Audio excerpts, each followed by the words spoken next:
I'm not an inspirational speaker. I've never lost a limb on a mountainside, metaphorically or otherwise, and I'm certainly not here to give career advice because, well, I've never really had what most would consider a job. However, I have had large groups of people listening to what I say for quite a few years now, and it's given me an inflated sense of self-importance. So I will now, at the ripe old age of 37.9, bestow upon you 9 life lessons. 1, you don't have to have a dream. Americans on talent shows always talk about their dreams. Fine, if you have something you've always wanted to do, dreamed of, like in your heart, go for it. After all, it's something to do with your time, chasing a dream. And if it's a big enough one, it'll take you most of your life to achieve, so by the time you get to it and are staring into the abyss of the meaninglessness of your achievement, you'll be almost dead, so it won't matter. I never really had one of these dreams, and so I advocate passionate dedication to the pursuit of short-term goals. Be micro-ambitious. Put your head down and work with pride on whatever is in front of you. You never know where you might end up.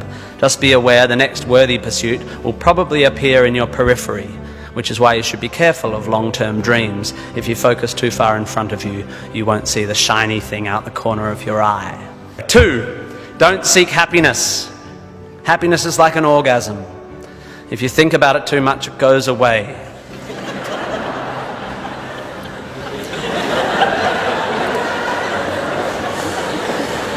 Keep busy and aim to make someone else happy, and you might find you get some as a side effect. We didn't evolve to be constantly content.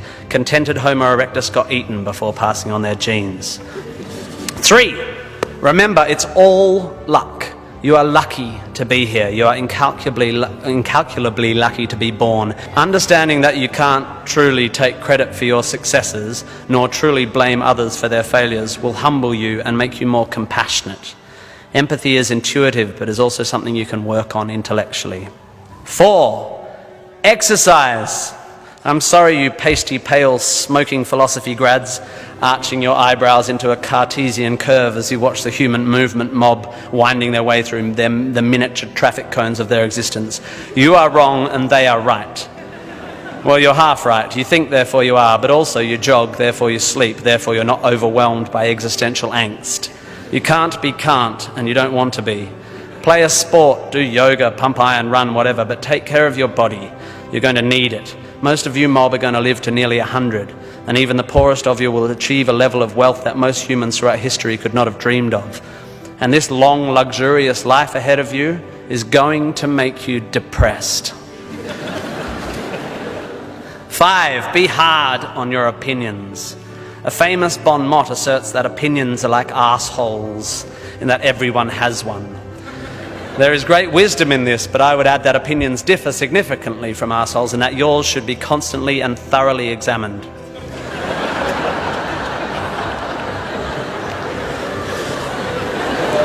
We must think critically and not just about the ideas of others. Be hard on your beliefs. Take them out onto the veranda and hit them with a cricket bat.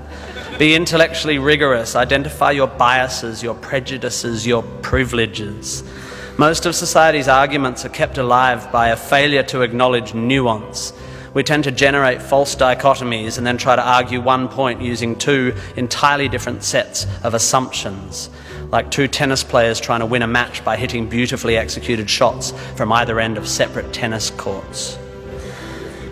6, be a teacher. Please, please, please be a teacher.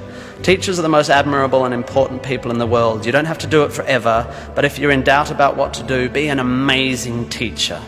Even if you're not a teacher, be a teacher. Share your ideas. Don't take for granted your education. Rejoice in what you learn and spray it. 7, define yourself by what you love. I found myself doing this thing a bit recently where if someone asks me what sort of music I like, I say, well, I don't listen to the radio because pop song lyrics annoy me. Or if someone asks me what food I like, I say, I think truffle oil is overused and slightly obnoxious. And I see it all the time online, people whose idea of being part of a subculture is to hate Coldplay or football or feminists or the Liberal Party. We have a tendency to define ourselves in opposition to stuff. As a comedian, I make my living out of it. But try to also express your passion for things you love. Be demonstrative and generous in your praise of those you admire. Send thank you cards and give standing ovations. Be pro stuff, not just anti stuff. 8, respect people with less power than you. I have in the past made important decisions about people I work with, agents and producers, big decisions based largely on how they treat the wait staff in the restaurants we're having the meeting in. I don't care if you're the most powerful cat in the room, I will judge you on how you treat the least powerful. So there. 9, finally, don't rush. You don't need to already know what you're going to do with the rest of your life. Don't panic. You will soon be dead. Life will sometimes seem long and tough, and God, it's tiring.